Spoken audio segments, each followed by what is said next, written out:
Hey everyone, in this video I will talk about how to alter for petite bodies. I am definitely one of those myself. My height is 160 centimeters, which translates to 5 foot 3 inches. And at least here in Sweden, the definition for petite is up to 164 centimeters. So I'm definitely one of those petite people.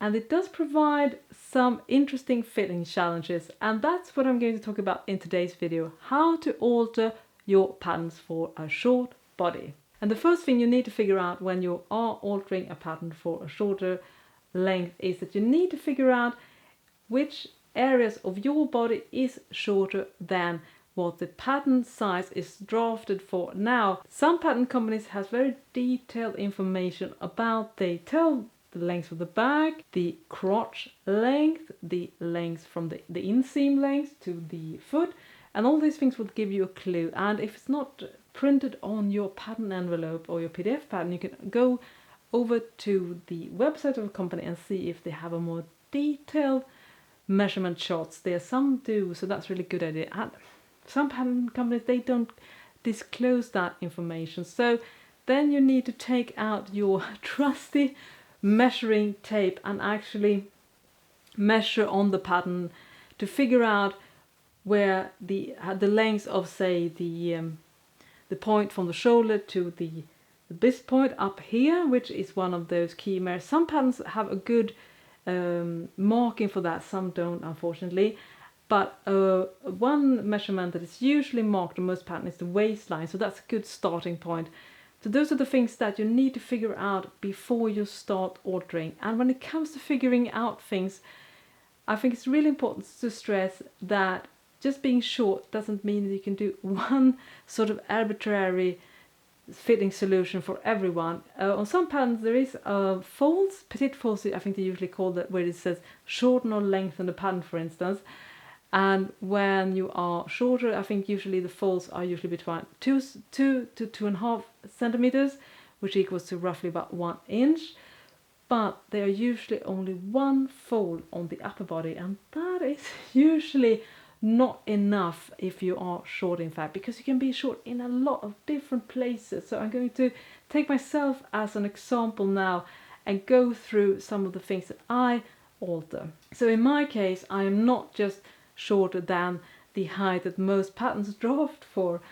I am also shorter than the regular short person in my upper body, which means that I actually have to do more alterations on my upper body than perhaps the folds on a pattern might suggest. For instance, I am actually quite short in this area between the shoulder and the bust point. So in my case, on a lot of patterns, I actually have to do a fold up here as well.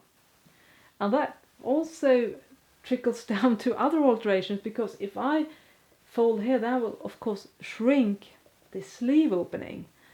And then of course I will also have to do a fold on the sleeve head to accommodate for the reduced sleeve opening. And if that actually ends up being too tight, well, then I have to actually redraft the sleeve opening a little bit to accommodate for the fact that I folded up here, just to make sure that, for instance, the darts will actually hit at the right spot on the bust. So that's one of the things that I have to consider when I do my alteration. And the second place where I'm really shortening my upper body is the distance between the bust and the waist. So there I remove a big chunk as well. So just to give you an example, that, as I said, most petite folds and patterns are about 2.5 centimeters, 1 inch. But I actually have to remove almost 4 centimeters on my upper body from a lot of pattern companies, just to make sure that everything hits at the right spot. And especially for someone like me, who has a body type that is a little bit similar than the dress that I show here, that is that I have a relatively narrow waist but fuller hips and tummy. That means that if I don't get this point right, then I can't really button my blouses, because a narrow part will actually end up on the fuller part of my body. So it's really important for me to make sure that the waistline, my natural waistline, correlates with the waistline on the pattern. And when we talk about the lower body, again, you might be shorter in a lot of different places. In my case, my crotch length is actually very similar to the one that most patterns are drafted for. So I have a big area here but then my legs again are a little bit shorter, and I actually prefer to use folds, one fold above the knee and one fold below the knee. And when speaking of shortening trousers, it's really important to remember that unless your shape is absolutely rectangular, which usually they're not, they usually taper, right? You shouldn't reduce the height by just removing the hem. So don't put, say, I'm going to give you an example here. So to give you an example on this sweater, I don't shorten the sleeves on my sweater down here. Why, you may ask? Well, there is, first of all, usually a design line, and that is meant to have a certain width at the sleeve opening. And if I remove a piece here, then of course the sleeve opening will actually be, the hem opening will actually be wider. And unless you have wider wrists, well, that could actually change the proportions of the garment. And I think it's not uncommon, it's definitely the case for me, is that I think a lot of petite people are actually quite small boned, in fact. So my wrists are actually quite tiny, and so I usually have to go the opposite, if anything, to actually taper the sleeve open, especially if I'm sewing blouses with cuffs, because they're usually way too wide for me, so I actually have to remove even more width. So that's really important to remember, and the same goes for trousers as well. If you want to sort of remain that taper look, don't remove like 4 centimeters down below, because that will really change the design look of the pair of trousers. So I definitely recommend that you use the folding method primarily and don't shorten at the hem. And when you do shorten by folding, you need to true the pattern, and what that means is that you redraft the lines, because when you fold you will sort of distort the line, and when you do true a pattern and even out the curves, you need to make sure that the curves are similar both on the back and front piece, because they will obviously have to align when you sew them together. So that's also really important that you make sure that the truing of the pattern is nice and even, but you don't really have to stress about getting every millimeter right, because usually there's a little bit of forgiveness there, so you don't have to give the exact line. But sometimes you need to place a little piece of paper underneath the pattern just to have that extra margin to reshape the curve, because otherwise you might have to make the curve a bit too tight if you sort of just cutting away the folded pattern piece. So I usually find that it helps to have a little bit extra to go from when you're truing the pattern. Now, to give you an example of when you start altering petite, and that can also change other things. For instance, when you are folding like this, that will change the distance between the buttons. On some shirts, for instance, usually the pattern comes with recommended placement for the buttons, right? But of course, if you start folding here and here, of course that will sort of change the distance between them. So you need to replace the buttons, and my preferred method is actually to place the buttons where my body sort of stick out the most. For me, that's the bust and the waist, the tummy and the hip area.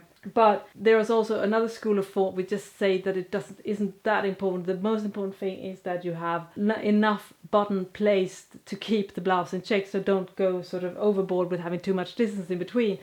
But I prefer to use the method where I place a button at the bust and at the tummy. And as I said, sometimes you're also sort of smaller in frame, so you might perhaps want to make the collar a little bit smaller. And as I said, in my case, I also need to make the cuffs a bit smaller because my wrists are quite small.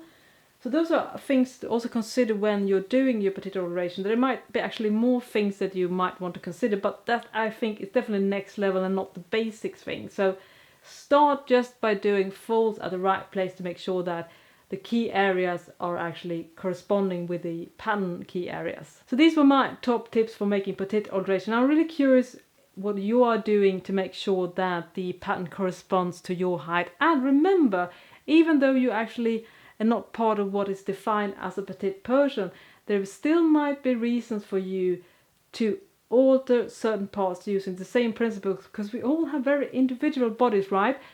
And most of us will have a certain area where we are shorter than what the pattern stipulates. So it's good to have these things in place. Even though you might have a height that corresponds to the pattern, you still might need to do those alterations that I'm talking about today. Anyways, thank you so much for watching, and if you want to see more videos from me, please subscribe and also push that notification button so you can be updated when I publish a new video. Every Sunday I make a new sewing video. And if you want to know more about pattern alterations and petite things, you can also check out my blog, thelaststitch.com, and I've done some posts about that topic as well. Anyways, stay safe, and I'll see you next time. Bye bye!